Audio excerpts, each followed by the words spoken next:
सिम्मी अंधेरे को देखते हुए फटाफट कदम घर की ओर बढ़ा रही थी। हालांकि रोज 8 बजे ही वो आती थी, वहां से जहां वो काम करती थी, पर हर रोज ही थोड़ी डरी हुई होती थी। और होती भी क्यों ना, माहौल ही कुछ ऐसा हो चला था। अखबार उठाओ तो अच्छी खबर ढूंढने में एक दो ही मिलती हैं, जबकि बुरी खबर बल्क में। तो ऐसे में सिम्मी का डर जायज था, और उस पर कमाई भी इतनी नहीं थी कि रिक्शा या ऑटो रोज किया जाए। एक दिन उसका डर हकीकत बनकर सामने आ गया। अभी उसने एक मोड़ ही काटा था कि छुपकर खड़े 2 लड़के अचानक से सामने आ गए और उसका दुपट्टा पकड़ लिया। उसका दिल धक से रह गया।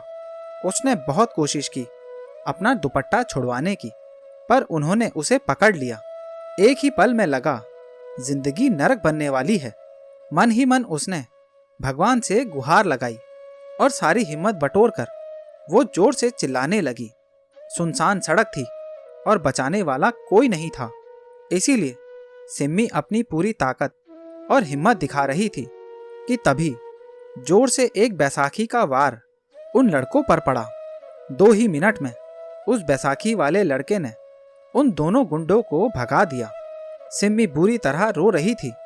वो लड़का उन गुंडों को भगाकर पलटा और सिम्मी पर बुरी तरह बरस पड़ा और उससे पूछने लगा कि क्या उसे सही गलत की तमीज नहीं है, जो इतनी रात गए सुनसान सड़क पर फिर रही है।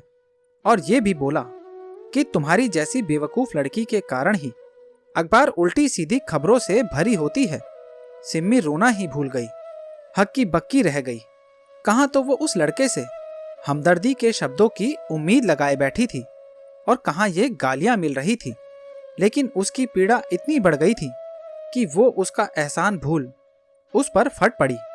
उससे पूछने लगी कि इतना बोलने से पहले उसे सामने वाले की हालत की जानकारी ले लेनी चाहिए।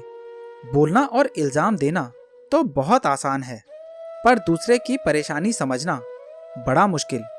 अब उस लड़के ने गौर से सिम्मी को देखा और पूछा कि तुम्हारा घर कहाँ है, चलो मैं छोड़ आता हूँ। मन तो सिम्मी का बहुत किया कि उसे साफ मना कर दे, पर अकेले जाने की हिम्मत नहीं हो रही थी। सो अपने घर का पता उसे देकर चुपचाप उसके साथ चलने लगी। रास्ते में सिम्मी ने उसे बताया कि कैसे उसके माता पिता और भाई की मौत एक एक्सीडेंट में साल भर पहले ही हुई थी। तब से वो हिम्मत बांधे कैसे अपने बूढ़े दादा दादी का सहारा बनी हुई है। सिम्मी कहने लगी, दादा दादी ना होते तो शायद वो भी मम्मी पापा के जाने वाले दिन ही आत्महत्या कर लेती।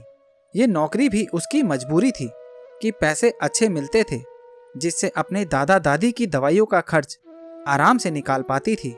नहीं तो कब की समय पर घर आने वाली नौकरी उसने ढूंढ ली होती। सिम्मी की सारी बातें सुनकर उस लड़के कपिल ने उससे अपने बुरे व्यवहार की माफी मांग ली, जिस पर सिम्मी बोली कि माफी मांगकर मुझे शर्मिंदा ना करें। आज आप ना होते तो पता नहीं मैं अभी तक जिंदा होती भी या नहीं। बातें करते करते सिम्मी का घर आ गया और कपिल उसे घर के बाहर छोड़कर ही चला गया। अगले दिन सुबह सिम्मी डरते हुए ही सही, पर मन कड़ा कर नौकरी पर जाने के लिए तैयार हुई। पता था उसे कि आज अगर हिम्मत हारी तो कभी अपने डर से जीत नहीं पाएगी। रात को लौटते हुए उसका मन कांप रहा था। तभी उसे अपने पीछे से बैसाखी की आवाज सुनाई दी। एक सुकून भरी मुस्कुराहट से उसने पलटकर कपिल की ओर देखा। कपिल उसे घर तक छोड़कर चला गया और रास्ते में ज्यादा बात भी नहीं की। और फिर ये रोज की आदत बन गई। दोनों इकट्ठे जाते थे, पर कुछ खास बात नहीं करते थे। दोनों के बीच एक अजीब सा अनकहा रिश्ता बन गया था। 2 दिन के बाद राखी आने वाली थी। सिम्मी का मन बहुत उदास था। रह रहकर उसे अपने भाई और मम्मी पापा की याद आ रही थी।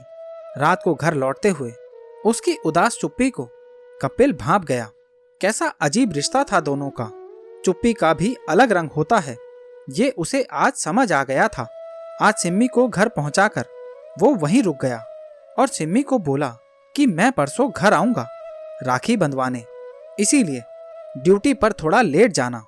सिम्मी को समझ ही नहीं आ रहा था कि खुशी में हंसे या रोए। आज कपिल ने इस अनकहे रिश्ते को एक प्यारा सा नाम दे दिया था और उसको एक नई आशा। वो अपने हाथों से कपिल के लिए राखी बनाने घर के अंदर चली गई। तो दोस्तों, ये कहानी आपको कैसी लगी और इस कहानी के बारे में आपकी क्या राय है, नीचे कमेंट बॉक्स में ज़रूर बताना। और अगर अभी तक आपने चैनल को सब्सक्राइब नहीं किया है तो सब्सक्राइब कर लेना।